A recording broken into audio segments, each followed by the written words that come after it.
तो कैंटोनमेंट का एग्ज़ाम होगा या नहीं होगा, और होगा तो कब तक होगा, और क्या कुछ एग्ज़ाम डेट हो सकती है, बाकी कैंटोनमेंट की जो टूटने की प्रक्रिया है वो कब तक समाप्त हो जाएगी, और क्या कैंटोनमेंट टूट जाएगा या फिर जो वहाँ पर प्राइवेट सेक्टर में जो जॉब कर रहे हैं क्या उनको बाहर निकाल दिया जाएगा, या फिर वहाँ पे जो काम करने वाले कर्मचारी हैं वो सेंट्रल गवर्नमेंट या स्टेट गवर्नमेंट के अंतर्गत आएंगे। इस तरीके के बहुत सारे प्रश्न मुझे देखने मिले हैं, और इधर का लगभग कई दिनों से मैंने आप सभी के लिए किसी प्रकार की वीडियो अपलोड नहीं करी थी।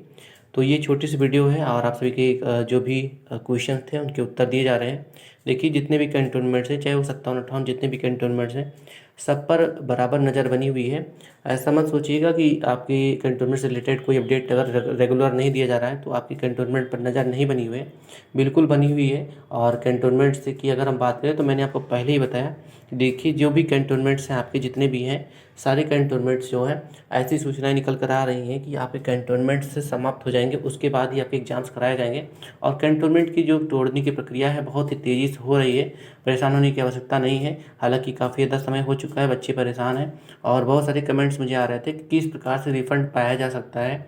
यानी कि कुछ बच्चे तो इस तरीके से निराश हो चुके हैं कि बस वो सोच रहे हैं कि किसी प्रकार से जो भी पैसा उनका लगा है इस वैकेंसी को फिल करने में, वो किसी प्रकार से उनको प्राप्त हो जाए, और उनको एग्ज़ाम से किसी प्रकार से लगाव नहीं रह गया है। तो देखिए, आपकी कैंटोनमेंट जो तोड़ने की प्रक्रिया है लगभग कह सकते हो समाप्त हो चुकी है। और अगर आप किसी भी ऑफिशियल साइट पे या फिर किसी भी आप क्रोम ब्राउज़र पर अगर जा कर के आप चेक करने का प्रयास करेंगे तो लगभग जितने भी कैंटोनमेंट की जो ऑफिशियल साइट्स हैं वो अब ओपन होने बंद हो रही हैं धीरे धीरे। तो जिसका सीधा सा मतलब तो यही निकल रहा है कि आपके जो कैंटोनमेंट्स हैं वो धीरे धीरे समाप्त हो रहे हैं। जैसे कि आप देखेंगे, मैंने आप देख सकते हैं क्रोम ब्राउज़र मैंने ओपन कर रखा है और ये दिल्ली कैंटोनमेंट है। अगर मैं इसको ओपन करने का प्रयास करूँगा, ठीक है, तो इसमें कुछ प्रकार का एरर दिखाता है। आप भी प्रयास करके देख सकते हैं, लगभग 70 to 80% जितने भी कैंटोनमेंट्स हैं वो धीरे धीरे क्लोज हो रहे हैं। और एक तरीके से हो सकता है कि आपके लिए दूसरी साइट ओपन की जाए जो कि मिलिट्री स्टेशन के नाम पर हो सकती है, या फिर उसका म्यूनसिपल कॉरपोरेशन के अंतर्गत चूँकि ज्वाइंट किया जा रहा है, तो हो सकता है कि यही वैकेंसी आपको किसी अन्य जगह पर दिखाई दे। हालांकि वैकेंसी कैंसिल नहीं है और उनको वैकेंसी की आवश्यकता है, तो जो भी अफवाहें हैं उन पर बिल्कुल ध्यान नहीं देना है। फिलहाल अगर एग्ज़ाम कैंसिल भी होते हैं तो आपको नोटिफिकेशन मिलेगा, जरूर मिलेगा, और आपको इस चैनल के माध्यम से ज़रूर बताया जाएगा। और आप दिल्ली कैंटोनमेंट ही नहीं, आप जितने भी कैंटोनमेंट्स हैं उन सभी की ऑफिशियल साइट अगर आप ओपन करने का प्रयास करेंगे तो सब में आपको इसी प्रकार के एरर्स ही दिखाई देते हैं।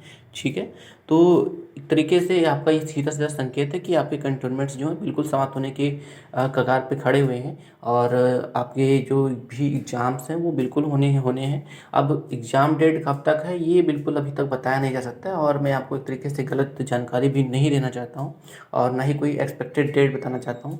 तो देखिए, मैं आपको एग्ज़ाम डेट तो बिल्कुल नहीं बता सकता हूँ कि कब तक हो सकता है, लेकिन फ़िलहाल आपके एग्ज़ाम्स कैंसिल नहीं है, ये तय है आपका। और फिलहाल आपके कोई नोटिफिकेशन ऐसा नहीं है कि आपके एग्ज़ाम्स कैंसिल हो जाएंगे। फिलहाल म्यूनसिपल कॉर्पोरेशन में आपके सारे कैंटोनमेंट्स जो है ज्वाइन होंगे, ऐसा सूचनाएं निकल कर आ रही हैं। ठीक है, और अगर बात करें वहाँ पर काम काज चेक करने वाले कर्मचारियों की, जो कि वहाँ पर कुछ संविदा पर हैं और कुछ जो भी 4th क्लास के जो जॉब करने वाले हैं वो स्टेट के अंतर्गत आएंगे या सेंट्रल के अंतर्गत आएंगे। तो देखिए, आपके कुछ पद ऐसे होंगे जो आपके सेंट्रल के अंतर्गत रहेंगे, जबकि कुछ पद ऐसे होंगे जो कि स्टेट गवर्नमेंट के अंतर्गत होंगे, जो कि अभी फ़िलहाल कोई कुछ क्लियर नहीं है कि कितने पदों को आपको सेंट्रल में रखा जाएगा, बाकी स्टेट में रखा जाएगा। फिलहाल जो भी होगा वो मैं आपको अपडेट कर दूंगा। ठीक है, परेशान होने की आवश्यकता नहीं है, और वैकेंसी बिल्कुल फिल की जाएगी, तो वैकेंसी के ऊपर परेशान नहीं होना। एग्जाम्स जब भी होगा वो देखा जाएगा। फिलहाल आपको किसी अन्य एग्जाम्स की भी तैयारी करते रहना है। मैंने आपको आप अगर नए हैं तो प्लीज़ वीडियो को लाइक और चैनल सब्सक्राइब जरूर कर दें। आपको नए नए जो भी आपके एग्जाम्स निकल रहे हैं या वैकेंसीज निकल रही हैं जो कि आपके क्वालिफिकेशन के हिसाब से हैं, वो आप ज़रूर फिल करें और उसको एग्ज़ाम दें, और प्रयास करें कि आपकी जो भी क्वालिफिकेशन है उसके हिसाब से फिल करें और एक तरीके से अच्छी जॉब को पाने में सफल हों। तो आशा करता हूँ कि आप सभी को समझ में आएगा मैं क्या कुछ कहना चाहता था। और रिफंडेशन के ऊपर बात करें, देखिए रिफंड का कोई सिस्टम नहीं, मैंने आपको स्टार्टिंग में ही बता दिया था। देखिए, रिफंड का कोई सिस्टम नहीं है। अब वो लोग अलग से अगर आपके एग्जाम्स वगैरह को कैंसिल कराएंगे तो अलग से अगर सिस्टम बना दें तो बात दूसरी है। फिलहाल ऐसा कोई सिस्टम है नहीं और एग्ज़ाम कैंसिल होने की कोई सूचना नहीं है, तो इन सब बातों पर ध्यान नहीं देना है। आपको अपनी तैयारी को और बेहतरीन बनाना है। और आपके मन में और कोई प्रश्न है तो भी कमेंट मेंशन कर सकते हैं। कानपुर कंटोनमेंट से बहुत ज़्यादा कमेंट्स आए थे। देखिए, कानपुर कंटोनमेंट कैंटोनमेंट्स की सूचना हो गई, जैसे अयोध्या की हो गई, और भी बहुत सारे कैंटोनमेंट्स ऐसे हैं जहाँ से किसी प्रकार की सूचना स्टार्टिंग से ही नहीं दी गई है। तो परेशान होने की आवश्यकता नहीं है, आपके एग्ज़ाम्स कैंसिल नहीं है। कैंसिल होंगे तो नोटिफिकेशन बिल्कुल दिया जाएगा, और नोटिफिकेशन अगर आएगा तो सबसे पहले आपको इसी चैनल पर देखने को मिलेगा। तो आज के वीडियो में इतना ही, मिलते हैं नेक्स्ट वीडियो में। आशा करता हूँ कि आपको पूर्ण रूप से समझ में आया होगा जो कुछ मैं कहना चाहता था। तो सारे प्रश्नों के उत्तर देने का प्रयास किया गया आपके। तो आज के वीडियो में इतना ही, मिलते हैं नेक्स्ट वीडियो में। थैंक यू सो मच, धन्यवाद।